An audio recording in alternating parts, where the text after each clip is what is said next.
I'm gonna start now. So TLDR of the matchup, like you probably played this matchup a lot.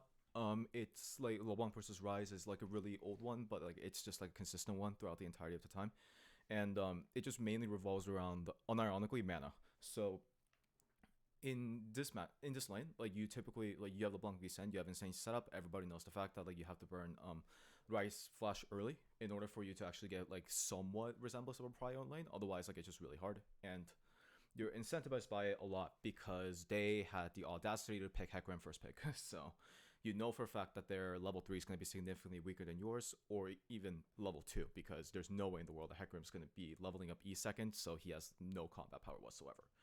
Um, Other than that, you could get into like early laning and then like show me how it goes. But Sure. so in terms of the way that you saw the matchup turn out, what were some of your like initial like thought processes? So like Like what do you mean? when you're looking at this, like do you have a specific format? Like do you have a specific like trend that you want to look for, or like specific goals that you want to hit? I'll share my screen so you could while you share Oh, yours, so okay. you could see my illustration. Like you could see me take notes on the screen. But Uh, How should I do this? yeah, Maybe I can just just give my second monitor. do you only have one monitor? Okay, no, I got it. You're on my second one now. Yeah, no, good. Okay. Chill. So the thing that I'm trying to get at is this. So the ideal situation that you want to do for in your matchup is you want Lee Sin to hit level 3. So you probably want to have the camp like wave pull towards your side by the time that he's either finishing 3 camps or 4 camps, which is typically going to be around like 2:30, a little bit later than that. So then after, like, if you have that mindset in mind, because one, you know for a fact that you want to pull Rise towards your side so you could burn Flash from him, and then like you want Lee Sin back up. And then second Mm-hmm. is that you want to also like use that prio, like get Rise to back off, and then use that to help Lee Sin get Scuttle Crab, which is really important because Hecarim should not be allowed to contest that. With your Caitlyn on the bot side and also your Camille being able to show with your Camille on the top side as well. So that's just your Lee Sin's win con. You just have to help him get that.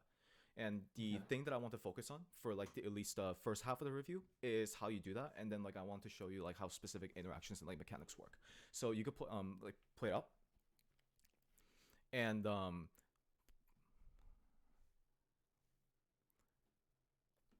what do you think is the only way that Rise could actually contest push against you? There's only one. Mm, Maybe if I like stand in the wave and he EQs me. So like what he did right there is just like pretty much indicative of like the difference, like the reason why he actually failed. Is because even after he hit Electrocute, if he constantly just like pushing core pot, then it's really like he could actually almost win you, like go even in trade and prevent this crash from happening. But he's not Mm-hmm. contesting at all. So from here, your win con actually gets immediately established. Pause here. So then now with this wave shit set in, like then this is like the traditional like T1 setup where Faker always shoves in at wave 2 and then he pushes the Raptor Ward. You did this for I think at least the last 2 games from what I remember, because you also did this on Vex because you got the early shove. And then this actually becomes a really good indicator because how when do you like after you get the wave 2 crash, when does the wave pull back towards your side? Yeah, it'll be like near my tower on wave 3 or 4. It'll be fourth wave. Yeah, Three four. 3 will be like somewhere around here. Mm-hmm. And Yeah, then like that's right. since it's the cannon, it's gonna be steroided. So when it typically is on halfway point, it's actually gonna be about as far as here. And then from here, then like you since Rise actually does not have any like ability right now to get early wards, unless of course he cheesed it early or something, then he has no idea where Lee Sin can come from. So like he actually has both angles to worry about. So he cannot even technically hug a side. And Mm-hmm. then if you keep playing, Oops. then after you get your ward onto the Raptors, you actually see like coincident like Hecarim like I think almost like a few seconds away from him. Mm-hmm. If not instantly, I don't remember specifically, but the fact is that you see him, and like and this is a second point in time where you're able to accomplish the win condition. Yeah, you literally see him there. So from this POV, you literally saw him with blue buffs, so you know that he's cleared his top 3 camps, and then like he's on his way to the bot side. So from Yeah. here, this is your first mistake. Okay. The fact that you use spells on the wave to crash a second wave. Because right now, like the fact that like you're trying to crash this wave at this timer is actually not necessarily too helpful in terms of the way this game goes because of two reasons. Can you go back a little bit? Yeah. Right before you use the wave.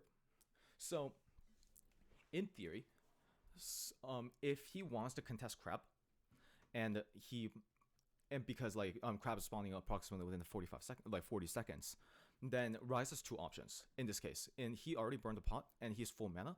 And if he actually wants to contest against you, then he has to use both his EQs to wave and then manage to crash this wave by fourth wave. So he needs to EQ twice to clear this, and then when the wave gets hung here, he needs to EQ once again. And if he does that, then he runs into a paradox because he's gonna run out of mana. He's gonna be somewhere around here if he does that. If you a lot of cases like this happen with really new Rise players where they're trying to get prio, then they get it. But the thing is, even if they do get it, they're literally level 3 with 100 mana, and then as a result, they're just a sack of meat with 400 HP. It doesn't really work out for them. So if you shove this wave in, it's actually you're saving Rise a really risky time where he actually has to play such a terrifying guessing game.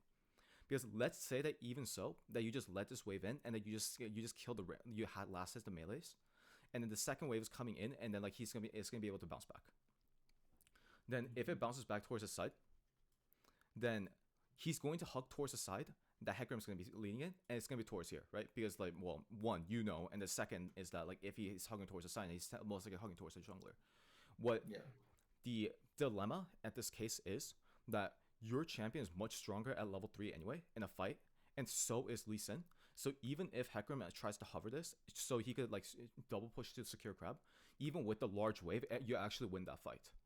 And this is the reason why LeBlanc Lee Sin is so fucking OP. Simultaneously, because typically in top lane, this happens quite often. Not necessarily too much in mid lane, where if it's a 2-stacked wave, and then even if the jungler is hovering, even if they try to go for a gank, if the enemy covers, then it's disastrous because the wave is too big. But mid lane, it doesn't work like that as much because one, the lane is shorter, so the wave doesn't stack as much. And second, especially in situations like this where you just straight up win the 2v2, then you want the wave to push towards you, because it played out. Because you probably hear this a lot from other coaches as well, but this is one of those moments where you're on the clock, and every single opportunity that you can get to exploit Rise, you need to take it, because otherwise, it's just post level 6, Lee Sin just starts falling off, and after mythic item, then Lee Sin's completely fallen off Hecarim. So you just need to enable him to just make a lot of plays. So because what will lead to is if you pull back, and then you either burn his flash, or you just get the wave frozen, and then he just cannot move. Then Lee Sin's just going to be able to burst down one Crab, and then he's going to be able to link up with you and then shove the wave all the way in and get the second Crab. Then by that time, then you also get your reset as well, which is really good for your game too, because you don't have to use TP you can save TP for your Lost Chapter spike. Because in this case, yeah, Lee Sin's getting Crab, it's good overall, but it's just a missed opportunity where it's just you can kill Rise, pretty much. Do you have any questions? So you're saying I should which wave should I have crashed on? You crash at 2. You play really hard. You most likely have to burn 1 or even 2 core pots, and that's completely fine. All you need is a third one for the fight. So, and because Rise is just going to constantly try to fight you. He's going to W you. He's going to auto you. Maybe he'll pop a core pot of his own and start autoing you. But the moment that the second wave is crashed, his early game becomes his level 3, and the fourth wave becomes a nightmare, especially when you have Hecarim. And then go. I just blow up this wave. Yeah, and because this is one of those moments where you play mid lane long enough. If you use HP, if you use trade spell onto minion wave, then Rise will hit you back. But it doesn't matter at this point because you already have one more core pot, so you're gonna be completely fine in terms of HP as well. And especially against Rise, wave is all that matters. Only reason why this champion ever counts as a pseudo counter against you is because he could shove you in, right? Because he what? He could shove you in early. Then you can make a play against them later on, same as well, but not as much. But just take advantage of that. Let's go a little bit more into later. Okay. Do you have a time in mind? Or? So keep going to around 8 minutes. So in this situation, this is one of those opportunities where you have to be really careful. And the reason why I identified this is because this play doesn't work. And the reason why this play doesn't work is because it's way too obvious. If you rewind a little bit back. And from the wave from this wave, And the moment that you let this wave in, like then you just have to think about the way that the enemy's thinking and the way that they'll most likely play around you, because one, you don't have TP, so you cannot make a flash play. You cannot make a fast play anywhere else, and as a byproduct, if the wave is pulled towards you, then they'll be behind them, and then if you try to fight them, then like already like they like swung the momentum towards their favor, so chances are is they're not gonna win. So then you're in a some sort of checkmate-ish like situation where your the play that you want to make is not going to work, and if you let them make this play, then they're most likely going to get something else. So the question for you in this case is, how do you prevent this from happening, basically, right? And the way that you identify these is go a little bit more back. Is you got to take advantage of like your champion and your identity. Just keep playing it out. What is one thing that LeBlanc can do better than like Rise, especially at this stages of the game, is that you're capable of collapsing towards a play much faster. And as a result, like if you have a specific win con that you could play towards, then you should constantly play it. So in this situation, look at Rise, and that he immediately had a topside, right? So he hasn't touched the wave, and this is actually really good for you, because you could force him to show mid without having that much repercussion. So so pause the game. So from here, you don't even need to know that he went for blue transfer. And the way that you do it, and deny Rise the move that he would typically get in this situation, because he'll just shove you in, and he'll get one contested move, is you don't show mid, and then you link in with your support, and then you go bot side, and you just sweep all these wards here. This is beneficial for you because of and your team for two reasons. One is that this is still a time where Lee Sin can reasonably fight Hecarim reasonably. So getting something like this, where you're denying river control here towards the side of the camp that is spawning, with the Leona to roam down and then like threatening anybody face checking from being killed, is really good. Second is that like Caitlyn versus Aphelios, the wave is actually like pretty much favored towards you. So if this is slow pushing and Aphelios is not able to contest, you simultaneously threaten a Bob dive. Because like when you're behind and when you're LeBlanc, it's really hard to beat the game, but the way solve the game. But the way that you solve the game is you deny the enemy's free moves by making a play before they get to set up theirs. And this is a moment where you just need to realize that Rise has not been able to touch this wave. As a result, this is not your time to touch the wave, because he will win that trade anyway. So you use this turn that you will be contesting this to already be down here. Okay. Because the next wave's coming in, so I'm not gonna miss anything anyway. Yeah. Because what are Rise's two options? One is that he can immediately follow you, but then this place is already going to be swept. Then he's going to have to face check, and even if he's really ahead, he's not at a stage where he could comfortably check a LeBlanc, Lee Sin, Leona. Not even with Hecarim. It's one of those magical things where unless all three of them are magically together and then face checking you, it's a stage of the game where whoever jumps on them first just wins. Okay. And there's no way in the world that like their support's going to be able to link up all of them together and then face check here or here. It's just not going to happen. And then second reason why it's really beneficial, and then the second option is he hard shoves mid, and in that case, then you just pull off your feint, pick up the wave, and then as already like you've already established this vision here. So if Rise is moving bot side to make the play, then you know, and if he's not shown there, then you know that he's making a top side play. So your Camille was also able to know. Okay. Yeah. Okay. Stop me if you like ever need like me to re-explain stuff. By the way. I had a question. What's up? So once we sweep it and then I come back mid, what if he just stays mid and like pushes me in? So he shoves you in and then he tries to move, right? That's the second scenario. Okay. Because let's say that you're sitting here and Rise is like, oh, I can't face check. I'm just going to use my blue buff, like shove this guy in, and then like it's going to be and then like LeBlanc's gonna be forced to show. You're right. You're gonna be forced to show. But the thing is, you've already made a play during the time that he's shoving this wave, so this side is gonna be entirely covered out. So you're immediately going to know what Rise is going to do off of this move based on his movements. Because it is going to be like circumstantial vision, where if he's shown down here, you already have river control, you're gonna have wards here. So if he's going down here, he knows that he's using his prio to target the Kate lane. But if he's not seen in any of these wards, then you know instantly as a byproduct that he's making a top lane play, which rarely will not happen, but it can happen, like for the sake of it. And simultaneously, you will know where the jungler is, because Rise at that stage of the game will tend to move with the jungler. So this is just information collection over and over again. And And like I usually talk about this a lot, where you have to contest the inevitability, because it is inevitable that Rise will shove you in, and then like make a move. But what you can control is what you could do around it, because just because it's inevitable doesn't mean that you have other plays that you can't do. You just gotta find it. Does that make sense? Yeah. Let's skip to like I'll give you some mid lane stuff and then we can end it. So go to 1650. So it wasn't like. Okay, yeah, I get it. This is hard shit, bro. Like it if like I've been like seeing this champion for like the last like 8 years. So it just, and this is like a really prime example of the thing that like, if you know me, I love 2 lane setups, and this is like something that I love teaching about, because this is like one way to just like really solve the game. But it's called the line theory, where you're just playing. You have to play in coordination with the wave and the champion's relative. And the thing that I preach a lot to players is 23-53 reset, because that allows you to play with the wave. But the thing is, this is not your fault per se, but it is your teammate's fault, because if you look at top lane, Camille's not linked with this wave, so this wave is actually not playable. If the enemy just catches this, then you're going to have to wait for the next one, which is going to happen, which is going to spawn within the next 2 seconds.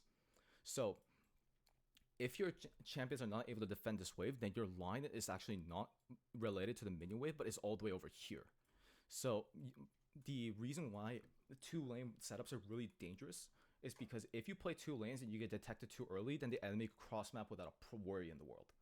Yeah. Like and in order to avoid detection, you have to make sure that there's least amount of information that you could provide, and you have to play with the wave as a result. So if you look a little bit more, then your calm here is that you're gonna look for scanning for wards. This is a good idea, except that you shouldn't be the one who does it. It should be Leona. For that specific reason. And then if you see how far you go in, play, because you delete the pink ward that is onto the blue side, like enemy blue side. Yeah, the blue buff. And the reason why this is potentially dangerous is because the dragon is spawning on the boss side of the map, and potentially if they don't know where Leblanc is, and because for all they know, Leblanc could be playing onto the blue side of the map, and then they slowly playing for the flank. Or Leblanc could be sitting right behind Caitlyn, and then like if the bot lane plays really aggressive, then Aphelios has to back off, because, well, they're 2v2s in the boss side river, right? And the only reason why this works is because, one, you guys identified your win con really well, and you guys played this mechanically like excellently. And the second is that they were completely unprepared for this 1v2, because the Rise early committed to bot side. What he should have done, and if he was Showmaker, what he would have done is he would have immediately gotten mid prio first, and then just play towards either side. And then if you reveal yourself early, then you would have been completely locked out. Yeah. But, you know, everybody makes mistakes. That was his mistake. But just make sure to be careful of that, and then just like not get spotted too early. Okay. Let's see. There was the last point. Oh yeah, waves. Go to 20. 20. So, last thing, and I'm glad that I'm able to talk about this. But from here, like keep playing it out.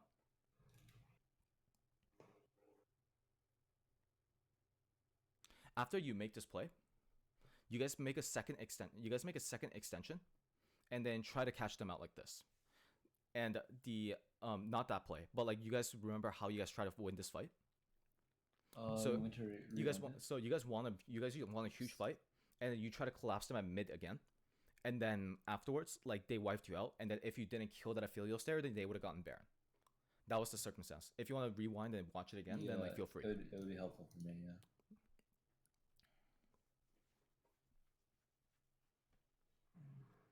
So they're committing heavily towards the top bot side of the map, and then you identify this and realize that this guy's like in a complete like place that he's absolutely not allowed to be in. Yeah, once he ulted in. Yeah. Then you win this fight.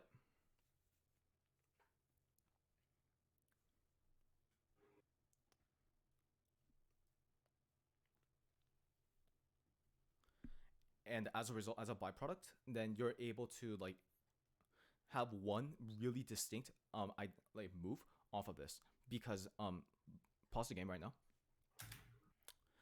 and look at your side waves. So, and the question that you have to ask yourself is, what is your champion like composition better at doing than they are?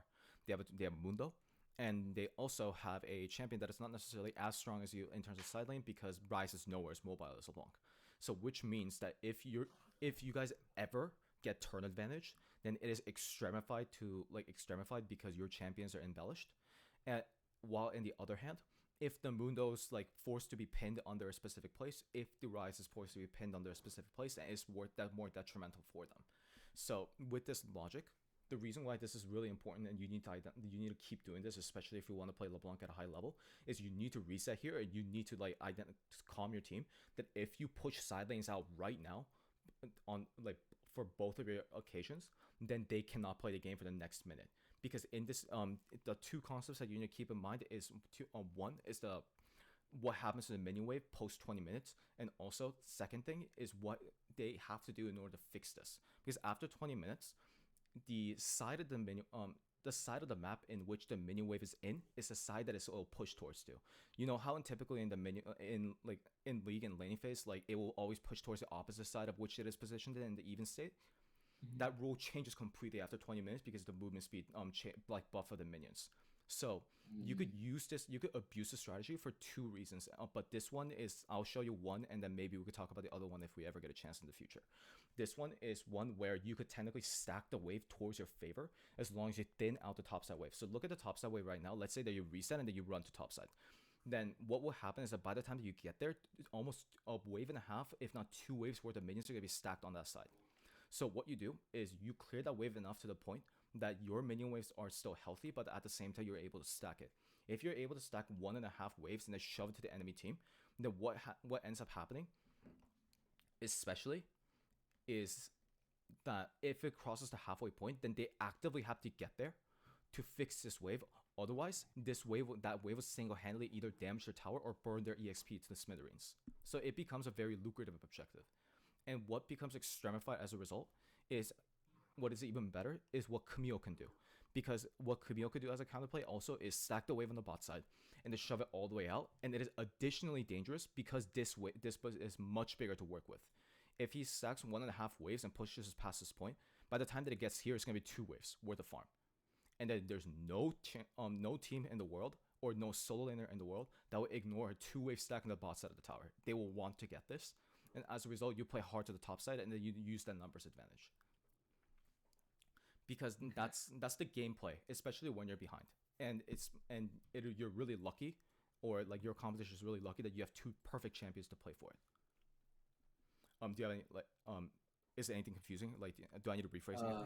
Yeah. So you're saying right now I go from Raptors to here and I start stacking, or I base first? You could do either one. So if you think that you need to base first, I don't even know what item you'll be technically going for. Like, would you be going for Void Staff after this, or a Cosmic Drive? I think I was going for Void Staff in this game. Okay, Void Staff. Then like you could actually technically stay a little bit more and then try to get Blasting Wand and then Blizzard Jewel money. Yeah. Which could be good for you. So you could actually start stacking now. Or you could just reset and then tell Camille to catch this wave and play that side because she's technically better at turret killing, so she could go here. And you could reset and go bot and then make this play that by yourself.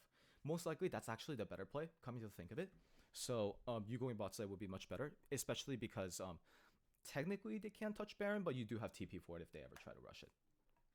Okay. Yeah. Keep this play in mind. It's really OP. And like the key idea is that if you ever shove 1.5 wave towards a halfway point, that they must respond within the next minute. Otherwise, it becomes a major CS and like EXP and gold loss. Mm-hmm. And then like, so I just yeah, go ahead.